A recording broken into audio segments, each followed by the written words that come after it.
이스라엘의 예루살렘 구도심에 가게 되면은 예수님께서 십자가에 처형당하시기 위해서 골고다로 오르는 길, 빌라도 법정에서부터 골고다 언덕까지 오르는 길이 있습니다. 지금은 아랍 상인들이 장사를 하는 어떤 그런 모습들이 참 많이 보이는데, 좁은 골목길처럼 길이 나 있는데 이 길을 비아 돌로로사, 십자가의 길이라고 하는데, 좀 더 정확한 번역은 슬픔의 길입니다.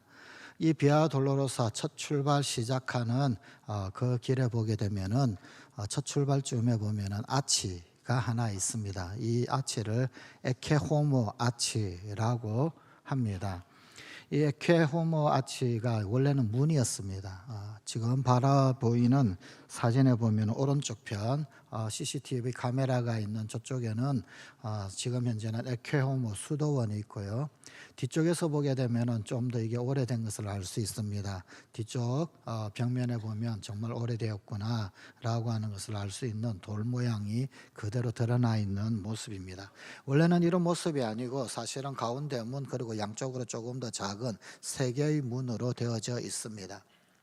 그림에 보이는 것처럼 이미지를 그림으로 표현을 한 것인데, 저 그림에서 보면 왼쪽에 있는 부분이 이 빌라도 법정입니다. 빌라도 법정에서 사형 선고가 내려지고, 그리고는 이제 십자가를 지우고 첫 출발을 합니다. 그 첫 출발을 하는 저 출발 지점의 그 문이 있었는데, 저기를 이제 에케호모 아치라고 합니다.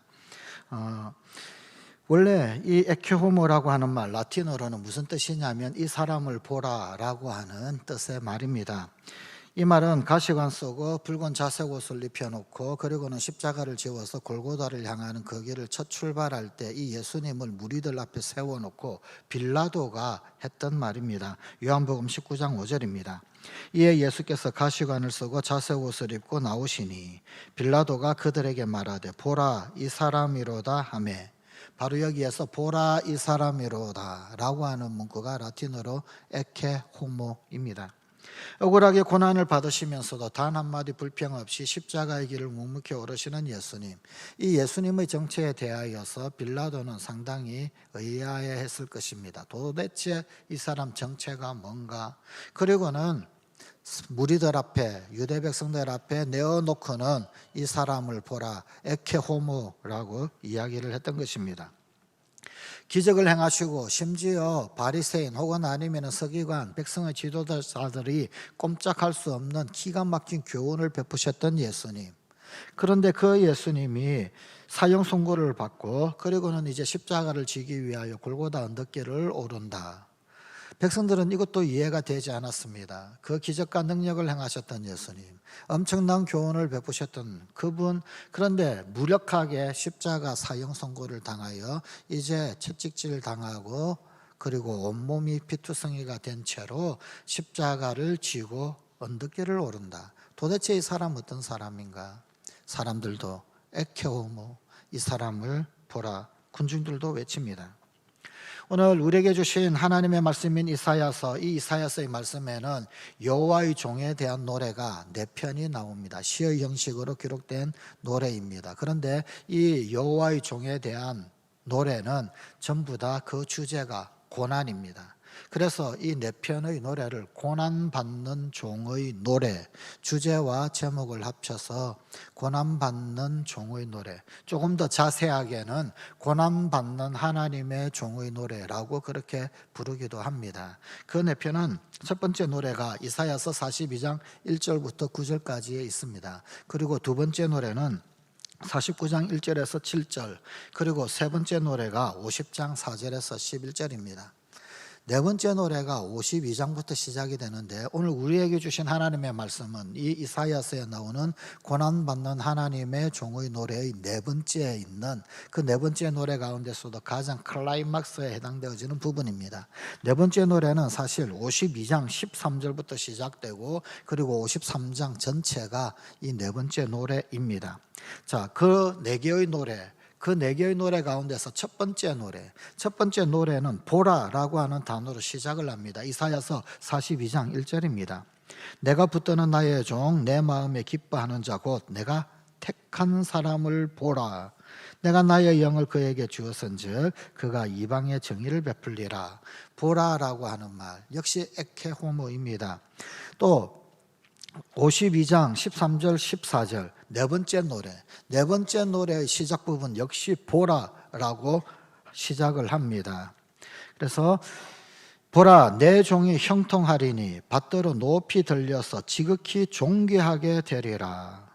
전에는 그의 모양이 타인보다 상하였고 그의 모습이 사람들보다 상하였으므로 많은 사람이 그에 대하여 놀랐거니와. 이 네 번째 노래, 이 여호와의 종이신 그리스도의 속죄적 생애 그리고 사역을 찬미하는 노래가 이 네 번째 노래입니다. 그런데 이 네 번째 고난받는 하나님의 종의 노래는 먼저 찬미부터 합니다. 그분이 참 존귀하신 분이시다. 그분이 정말로 참 얼마나 존귀한 생애로 열방 중에서 높임을 받는가. 이게 앞부분에 먼저 나옵니다. 52장이 나옵니다. 그리고는 이렇게 존귀하기에 되기까지 그의 생애는 그야말로 순환의 과정을 거친다라고 하는 부분이 그 다음 뒷부분에 시로 노래로 나옵니다. 자, 그런데 여기에서도 첫 번째 노래도 보라로 시작했는데 네 번째 노래 역시 보라라고 시작합니다. 이 보라라는 말, 이 말 또한 에케호모입니다. 도대체 뭘 보라고 그러는 것일까요? 이사야서의 클라이막스라고 그러면은 53장, 이 고난받는 종의 노래 네 편 중에서도 네 번째 노래, 특별히 오늘 본문 말씀이 있는 이 53장이 이사야서 전체의 클라이맥스라고 할 수 있습니다. 그런데 이 본문에서 성경은 우리에게 이 놀라운 분의 생애를 보라라고 외칩니다. 우리가 보아야 할 그 모습이 어떤 모습일까요? 우리가 주목해야 할 분, 그 바라보아야 할 그분의 모습, 그 모습은 도대체 어떤 모습입니까? 첫째, 멸시받으시는 그리스도의 모습입니다. 이사야 53장 3절의 말씀입니다. 그는 멸시를 받아 사람들에게 버림받았으며 강고를 많이 겪었으며 질고를 아는 자라.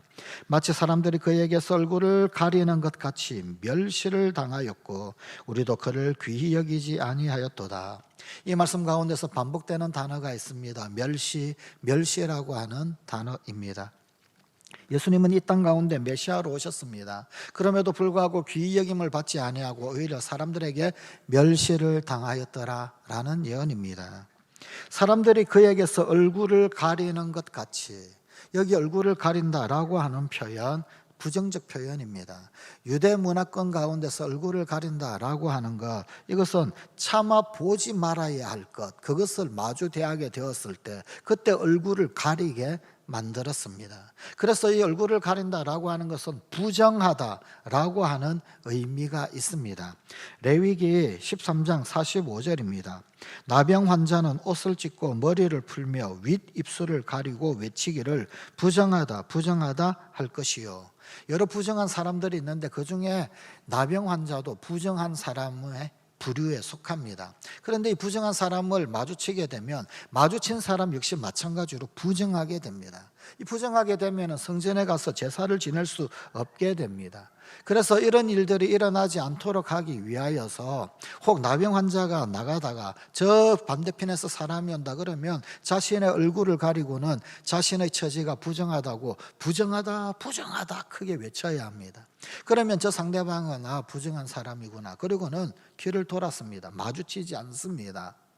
그런 의미가 얼굴을 가린다라고 하는 의미입니다. 이사야서의 이 말씀은 그분이 사람들에게 얼굴을 가려야 하는 존재, 그런 멸시받을 존재, 상종하면 안 될 존재, 마주쳤어도 안 되는 그런 존재, 그렇게 멸시를 당했다라고 기록을 하고 있습니다. 이사야 53장 3절의 말씀에서 이 멸시라고 하는 단어와 대조적으로 쓰이는 단어가 있지요. 귀히 여기다. 그분은 마땅히 존귀함 받고 귀히 여김을 받기 위해 이 땅에 오신 메시아입니다. 귀히 여김 받아 마땅한 메시아. 그런데 그게 아니더라는 거예요. 그분이 오히려 이 땅 가운데서 멸시를 조롱을 받는 그런 대상이 되셨다라는 역설적 증언입니다. 예수님이 이 땅에 탄생하실 때 동방 박사들, 그들은 예루살렘으로 왔어요. 유대 땅의 수도였던 그 예루살렘에 와서 유대인의 왕으로 나신 이가 어디 계시냐라고 질문을 던졌습니다. 그런데 예수님은 예루살렘에서 나시질 않으셨습니다. 유대의 한 촌동네 베들레헴이라고 하는 곳, 그 베들레헴 가운데서도 마구간 구유 위에 누이셨습니다. 누울 곳이 없어서 여관에도 제대로 누울 곳 없고, 그래서 말 구유 위에 마구간에서 누이셔야 할 그런 초라함으로 이 땅 가운데 태어나셨더라라는 것입니다. 예로부터 성화를 그리는 화가들은 예수님을 그릴 때 참 매력적으로 그리려고 애를 썼습니다. 그래서 서양 화가들이 그린 예수님의 모습을 보게 되면 미남형 혹은 아니면 미소년형의 그런 얼굴로 나타나는 경우가 참 많이 있습니다. 그런데 정말 예수님이 그런 모습이었을까요? 정작 성경은 예수님의 인상은 매력적인 것이 전혀 없다, 호감 가는 것이 전혀 없다, 그분은 너무나도 평범해서 그 누구에게도 매력적이지 못하고 심지어 상하고 초췌한 초라한 그런 모습까지도 가지셨다, 그게 성경의 증언입니다. 이사야서 53장 2절의 말씀입니다. 그는 주 앞에서 자라나기를 연한 손 같고 마른 땅에서 나온 뿌리 같아서 고운 모양도 없고 풍채도 없은즉 우리가 보기에 흠모할 만한 아름다운 것이 없도다. 그분은 매력적인 모습이 아니었습니다.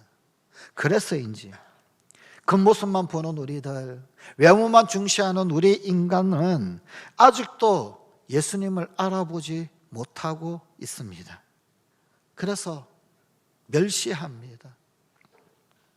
그것도 부족해서 예수님이 마지막 고난을 받으시던 그날 밤, 빌라도 총독, 그 총독들의 군병들, 그 군병들은 마지막 예수님 그 한벌 옷까지도 다 벗겼습니다. 그리고는 홍포를 덧입혔습니다. 좀 붉은색 나는 옷, 옷감. 옛날 귀족들 그리고 또 황제는 자주색 옷감으로 만든 옷을 입었거든요. 그런데 홍포는 그렇게 좋은 재질의 옷이 아닙니다. 그저 색깔만 비슷하게 흉내를 내어서 왕처럼 귀족처럼 그렇게 꾸미려고 만든 초라한 그런 천쪼가리 예수님께 걸쳐놓고, 그러고 난 다음에 왕관 씌운답시고 가시나무로 왕관을 만들어서 머리에 씌우고, 그리고는 유대인의 왕이여 평안할지어다 비꼬으면서 조롱하면서 우스갯거리를 만들었습니다. 그리고 그분을 못 박아 세운 십자가 그 위에 역시 조롱의 표시로 유대인의 왕 예수라고 하는 글씨를 써 죄표를 붙여 놓았습니다. 예수를 구세주가 아닌 그저 권력자 중 한 사람, 세속적 권력의 관점에서만 바라보고, 그래서 로마에서 해방시켜줄 사람으로 기대했던 사람들, 그들의 기대가 여지없이 무너지고 십자가에 초라하게 매달린 그 예수를 보고 배신당한 느낌이 들었던 겁니다. 그 배신당한 그 기대를 조롱과로, 욕설로, 멸시로 바꾸어 버렸습니다. 실컷 욕이나 해주고 실컷 조롱이나 하고 실컷 멸시거리로 만들어서, 그래도 그 분이 풀리지 아니하여 그렇게 조롱의 대상으로 삼았습니다. 에케호모. 도대체 우리는 어떤 예수의 모습을 볼까요? 성경은 도대체 우리가 기대하는 그 예수의 모습, 그 메시아의 모습, 그리스도의 모습을 어떤 모습을 보라고 말하고 있는가요? 멸시 받으시는 그리스도를 보십시오. 성경은 멸시 받으시는 그리스도를 보라라고 우리에게 말씀하고 있습니다. 우리가 주목하고 바라볼 그분의 두 번째 모습은 고난 받으시는 그리스도의 모습입니다. 메시아의 고난은 우리의 질고와 슬픔을 대신한 고난이었습니다. 본문 4절 말씀입니다. 그는 실로 우리의 질고를 지고 우리의 슬픔을 당하였거늘 우리는 생각하기를 그는 징벌을 받아 하나님께 맞으며 고난을 당한다 하였노라. 이러한 고난을 신학적으로는 대속적 고난이라고 부르기도 합니다. 이사야서의 말씀은 이런 고난의 절정, 이 고난의 절정을 이렇게 예언을 합니다. 본문 5절입니다. 그가 찔림은 우리의 허물 때문이요 그가 상함은 우리의 죄악 때문이라. 그가 징계를 받음으로 우리는 평화를 누리고 그가 채찍에 맞음으로 우리는 나음을 받았도다. 이 예언보다도 더 십자가에 대하여 정확하게 예언하는 성경의 구절이 또 있을까요? 십자가에서 예수님께서 받으신 그 고난의 본질은 찔림과 상함, 그리고 채찍, 매맞음이었습니다. 그리스도는 왜 채찍에 매를 맞으셔야 했습니까? 그분은 왜 상하셔야 했습니까? 그분은 왜 창에 찔리셔야 했습니까? 본문은 그것이 우리의 허물 때문이다, 우리의 죄 때문이었다라고 알려주고 있습니다. 훗날 신약성경은 이렇게 기록합니다. 에베소서 2장 1절입니다. 예수는 허물과 죄로 죽었던 너희를 살리셨도다. 사실은 그 허물은 나의 것, 우리의 것이었고 그 죄는 사실은 우리의 것이었습니다. 우리 사람이 허물과 죄로 이미 죽었는데 허물과 죄로 죽었던 우리를 살려내시기 위해 그분이 허물을 쓰시고 그분이 죄를 뒤집어 쓰시고 허물과 죄의 값을 당하셨다는 것입니다. 우리의 생명, 우리의 구원을 위하여서 예수께서 고난을 받으셨습니다. 그리고 결과적으로 그분의 고난은 우리에게 평화를 가져다 오고 우리에게 나음을 주시는 우리의 치유를 가져다 왔습니다. 우리 그리스도인이다라고 한다면 다 알만한 영화 중에서 패션 오브 크라이스트라는 영화가 있습니다. 그리스도의 순환. 멜 깁슨이라고 하는 배우가 감독한 영화지요. 이 멜 깁슨은 원래는 가톨릭 신자라고 합니다. 그런데 이 영화의 첫 번째 장면, 영화의 제일 첫 번째 장면에 어떤 글귀가 나타납니다. 그 글귀가 바로 오늘 본문 5절의 말씀입니다. 5절의 말씀으로 시작을 합니다. 그가 찔림은 우리의 허물 때문이요 그가 상함은 우리의 죄악 때문이라. 그가 징계를 받음으로 우리는 평화를 누리고 그가 채찍에 맞음으로 우리는 나음을 받았도다. 이 영화는 예수님께서 당하신 그 모든 말로 다 할 수 없는 고통, 차마 눈뜨고 볼 수 없는 그 고난의 장면들을 계속해서 사실적으로 계속해서 묘사하고 있습니다. 그런데 학자들에 의하면 실제는 그거보다 더하면 더했지 덜하지는 않았다고 합니다. 이 영화의 시사회가 열렸습니다. 그런데 영화를 보고 기자들이 충격을 받았습니다. 처음부터 끝까지 그냥 잔혹한 장면만 계속해서 나오는 거예요. 이게 무슨 예술이냐?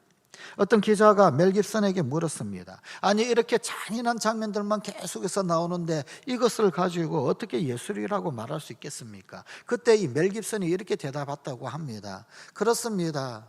나는 다큐멘터리를 찍은 것입니다. 그 영화는 예술 영화가 아니라 다큐멘터리 영화다라는 것입니다. 저는 죄의 실존이 바로 잔인함 그 자체라고 생각합니다.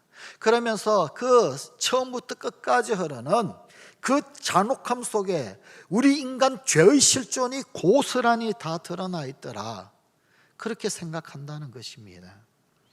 다른 유대인으로 보이는 어떤 기자가 이어서 질문을 했습니다. 혹시 당신은 유대인들이 예수를 죽였다라고 하는 반유대주의자적인 그런 메시지를 선전하기 위해서 영화를 만든 것은 아닙니까? 멜 깁슨이 아닙니다. 결코 그런 것은 아닙니다. 그러니까 기자가 다시 물었어요. 그렇다면 예수는 누가 죽였습니까? 그때 멜 깁슨이 이렇게 말합니다. 정말 아시고 싶으십니까? 내가 예수를 죽였습니다. 그리고 당신의 죄가 바로 예수를 십자가에 못 박았습니다. 그런데 이 대답은 진리입니다. 이 대답이야말로 예수 그리스도가 겪으신 고난의 본질입니다. 이 고난을 받으신 그리스도를 보십시오. 십자가 예술이라는 게 있습니다. 십자가를 참 예쁘게 멋있게 그렇게 만들어 놓은, 세계 여러 나라를 가보면 참 십자가를 귀하게 아름답게 잘 만들어 놓은 것들이 있죠. 금으로 만들어 놓은 것도 있고 그 모양새도 정말 예술적인 모양새도 많이 있습니다. 가장 귀하고 가장 값비싼 그런 보석으로 장식이 되어진 그런 십자가들도 있습니다. 에케호모, 이 사람을 보라. 도대체 성경은 그리스도의 어떤 부분을 보라고 그럴까요? 그리스도가 금은으로 치장되어져 있는 모습을 보라고 말씀하고 있습니까? 금으로, 아니 보석으로 휘황찬란한 그 모습을 보라고 하고 있습니까? 무엇을 보라고 하고 있는 걸까요? 절대 권력자, 참으로 엄청난 이적을 행하는 능력, 심지어 죽은 자까지 살리는 그 엄청난 이적자, 그를 보라고 말하고 있을까요? 성경은 멸시당하는 그리스도를 보라라고 말씀하고 있습니다.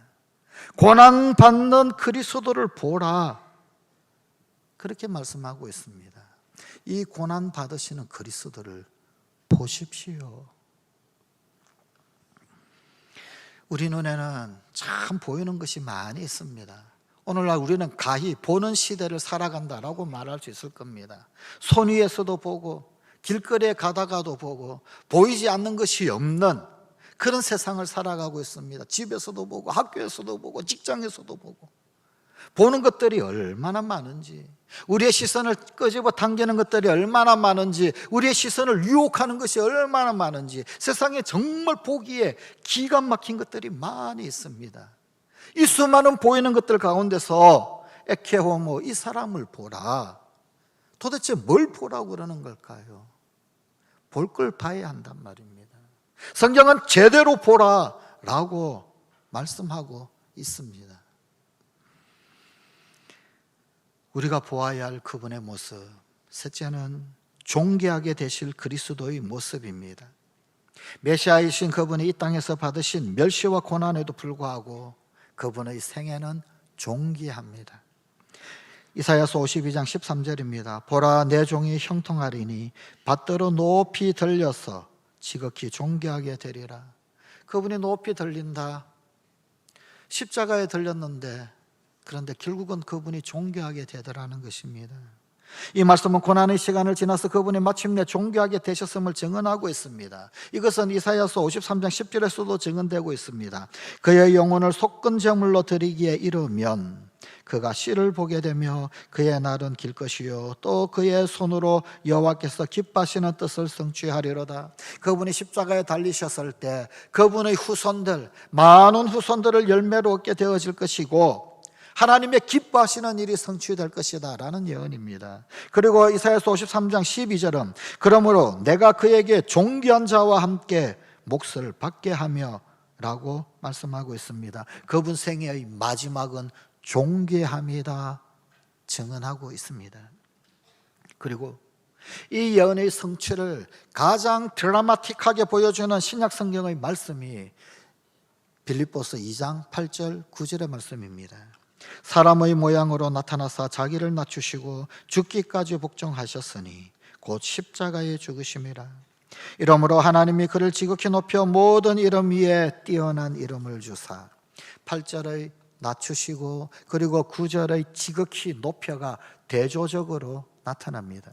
인류의 구원을 위해서 십자가에서 죽으셨을 뿐만 아니라 사망의 음부 깊숙이 내려가셨던 그 예수, 그런데 그렇게 낮아지신 그 예수를 하나님이 부활시켜 주셔서 살리십니다. 일으키셨습니다. 일으켜주셨을 뿐만 아니라 승천하셔서 지극히 높여주시고 하나님 보좌 우편에 앉히셔서 모든 이름이 그 앞에 무릎을 꿇는 그런 뛰어난 이름으로 삼으셨습니다. 이어지는 빌립보서 2장 10절 11절의 말씀입니다. 하늘에 있는 자들과 땅에 있는 자들과 땅 아래에 있는 자들로 모든 무릎을 예수의 이름에 꿇게 하시고 모든 입으로 예수 그리스도를 주라 시인하여 하나님 아버지께 영광을 돌리게 하셨느니라.